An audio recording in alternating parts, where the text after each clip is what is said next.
So dreams is one of the most important kind of part in homeopathic case taking. And Sigmund Freud spoke about dreams being a window to subconscious state within.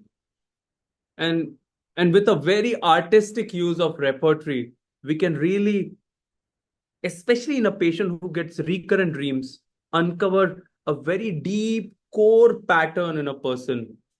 And this is something that we are going to talk about in our new course on repertory. For example, one of the patient would get a recurrent dream that she's naked and everyone is looking at her, and she feel very embarrassed, and she doesn't want to break heart of her family.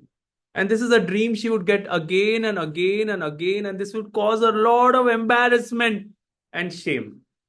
So how to analyze this pattern?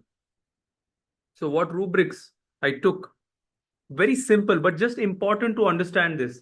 Dreams, embarrassment, dreams, naked, dreams, shameful. And her main feeling was she wants to please other people.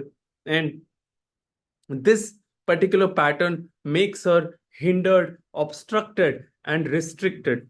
And when I put it all together, I found a very interesting remedy, the remedy lac equinum.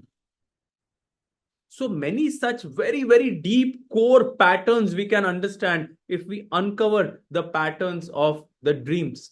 And this is something that we are going to study together in our new course on repertory that starts in less than 20 days. This is a 30-hour weekend course that you get to watch again and again for the next 2 years on a special 30% discount, where me and my teachers, including Dr. Sankaran, including Jeremy Sher, including the best homeopaths in the world together, coming to talk to you about repertory from basic to advanced. So I invite you for this adventure on repertory. Thank you and namaste.